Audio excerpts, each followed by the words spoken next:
I'm getting my radio set. Is that loud enough, folks? Can you hear us good enough? Sing it. What was that? I said, is it loud enough? Yeah. Yeah? Check mic, check mic. Oh, yeah, you want me to do that? Check. That was good. Yeah. Hey, I'm Tom Borrillo. Welcome to the show. Tommy B is my dad used to call me. I got a lot of things on my mind usually. What's new? Yesterday I got a facial. Yeah? Anybody ever had a facial? You? Yeah. That's it? Oh, well, that joke went nowhere. I thought somebody would think porn. But no, nobody did. Yeah, no, it wasn't one of those. It was a proper one. So we'll move on. I'm going to talk about... You want to see the facial I got? Yes. Is that what you want? Which one? The clean one or the dirty one? The dirty one, please. God, I don't even know what I said. I think I said Godzilla and then something like that. And I did the pinky wipe. No, it was a proper one. It was at a spa. It wasn't like at some stinky guy's house that I met at Broma from 7:30, you know? But people said that they haven't seen me lately, and the problem is I bought some of the pot. Anybody here do the pot? Come on, folks, this is not a funeral. Wake up. Katie does. Who does the pot? Oh shit, this is Vietnam. I know half of you do. Patrick, I know for a fact. Never. You never stop. Who smokes weed? Anybody high right now?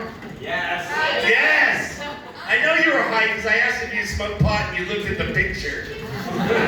Like the picture asked you. I can't do it. I'm not good at the pot anymore.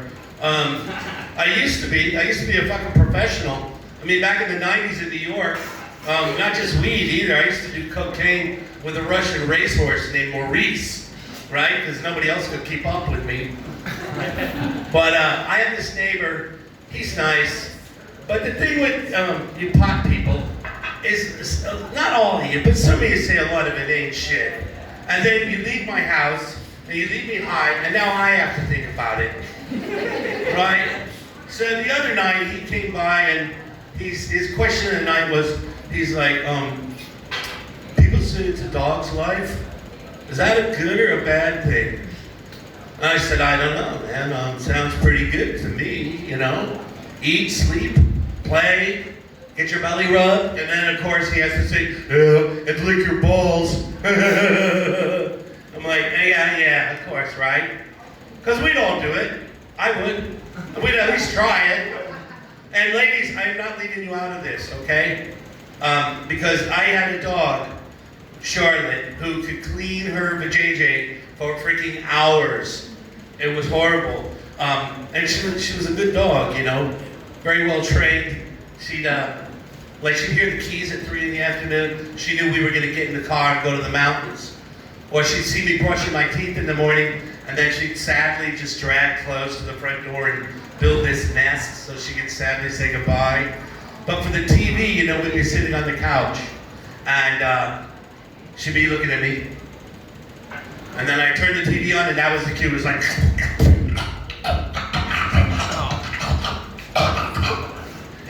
it was freaking horrible. I mean, you could not focus on anything else. I finally muted, and I'm like, Charlotte! And she'd be like, I'm like, are you done?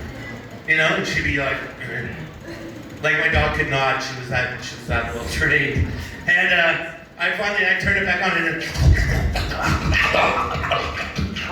and she was a greyhound, so she had a particularly long tongue. And then, but you know, you couldn't have that with people. Not in America, right? I know not in America. So I would take my nephews out for pancakes, and sure enough, there'd be some big fat white guy with his leg up on the table, like, you'd be like, hey, do you mind? And he'd be like, freedom, right? Any Americans here? What, I'm the only one? Katie's from America. Katie? Yes. Oh my God, there's one American in the room? I don't believe that. Oklahoma. It is pretty fucking quiet, right? So then the other thing he said is, he's like, well, wouldn't it be cool though if you didn't have to date, you know? If you could just smell someone's butt and know whether you like them. I was like, no, that wouldn't really be good because we're not like dogs. We're people. There's two smells, clean butt and dirty butt, right? So we just got rid of Trump, one derelict. I'm not about to give butt smellers any rights. But if you didn't know, dogs have 278 smells for the body. They know when we're stressed. They know when we're eating. They know if we're sick. So that would be cool. Like, what's your name? What? Galia. Now see, you're cute. It'd be kind of cool if I could come up to you, smell your neck, and know, like, oh, you know, Galia likes mangoes, right? Oh shit, she had a stressful day. I should be very nice to her. Uh-oh, she's not really a vegan, is she? That would work out cool. Anyway, enough of that. The other thing that's been bothering me, this has been bothering me and following me for a long time. I genuinely am a nice person. I try and do the right thing, and this shit always backfires on me. And especially because little kids don't say what you said the same way, and I get in trouble a lot. So recently I left teaching, for example, and the kids were really nice. They brought me gift cards, not gifts, they brought me gifts and cards, and candy, and then, you know, horrible freaking Vietnamese snacks that I faked eating, and I put them in my pocket, and now my pants stink. But, you guys are tough. It's like a funeral. But anyway, one kid gave me a sour candy. I love sour candy. I was like, okay, this one, I like this. And he goes, Teacher Tom, you like this? And it was break, so all the kids were running around and the other teachers. I'm like, no, I love this. And he's like, Teacher Tom loves unicorn balls. And I'm like, what? No. And my head teacher's like, oh man, it's your last day. Time to write you up. And then he's like, no, look at this. And if you get a chance, Google it. I have the wrappers with me for you. There's a candy called unicorn balls, which is one thing, but the front picture is actually a unicorn with this giant set of balls. And I was just like, you know, America thinks they got freedom. I'm in Vietnam, I can suck on unicorn balls with impunity. That's freedom. But so you don't think it's a one-off. Another thing was I was at a 9-year-old's birthday party. My friend's kid, Ellie, and she's a sweetheart. She's like, Mr. Tom, no one's in the backyard. Will you come outside and play cornhole with me? And I was like, no. Because Mr. Tom's a big white guy and he doesn't answer questions like that. I said, ask your mom. And she asked her mom, and her mom said, Tom, I love you. No, she's like, cornhole's a kid's game. I'm like, cornhole? No, it's not. You know, do you guys know what it is?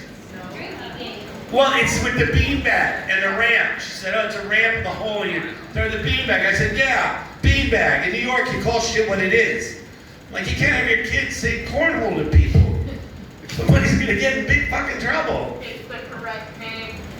Is it the correct name? She's from Oklahoma. Don't mind her. Oh, if she's from Oklahoma, it's got to be real. It's probably came from Oklahoma. God almighty. We can change it. Let's get wake or woke or whatever it is. So the final thing, this is the end, is my brother. This happens to me a lot. My brother's head of child psychiatrics at Tulane.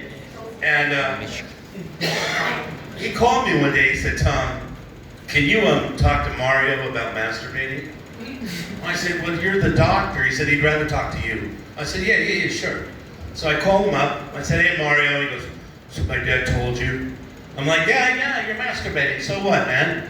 How much? He goes, a lot. I'm like, what, 4 times, 5 times a day? And he's like, yeah. Is that weird? I'm like, no, fuck no, dude. You're 13. That's normal, right? I'm like, it's only weird if you're doing it on the bus or in the middle of Lotteria. Me, if I could get 5 a day, I would do it at Lotteria, you know, just to show you people. But he says, yeah, but it comes up all the time. I said, yeah, sometimes you gotta take charge and knock that fucker down, right? Other times, enjoy it. You know, just don't be stupid like your Uncle Tom. And listen to your best friend's older brother, Marco, who told me that if you slit a grapefruit and put it in the microwave for 30 seconds, it feels like the real thing. And he's like, it does? I'm like, no, it doesn't, and don't do it. So my brother calls me a few days later. He's like, hey, heard you talk to Mario. I said, yeah. How'd it go? I don't know, man. I think it went pretty well. Uh-huh. Did you tell him to fuck the grapefruit? I'm like, no, I told him not to fuck the grapefruit. I said, absolutely, do not fuck that grapefruit. He's like, he's 13, dude. What do you think you did? I'm like, ah, shit, I'm sorry. It's like, well, just so you know, your nephew has a big citrus burn on his penis. Poor little fucker. He's Mario. But that was my fault, because I should have figured out that 2 doctors probably have a lot better microwave than the guy who bought his at Bintang Market, you know? Thank God I didn't tell him about Tiger Balm. I'm going to tell you about Tiger Balm, actually. Don't do it. Don't do it. If you didn't laugh, at least I taught you something tonight. I don't know how it works with ladies, but I'm going to recommend it for neither gender. Okay, because the first night is not the pain. It's the 3 days of washing where it gets hotter and hotter. And I can feel it in my brain right now. That's it for me, folks. I need you to wake up for the next 3. You got some good comedians tonight. Thank you for your time. There we go. There you go, Jeremy. So we're gonna have the artists come and explain their beautiful art. You're gonna go first, Patrick, huh? Sure. Typically, ladies.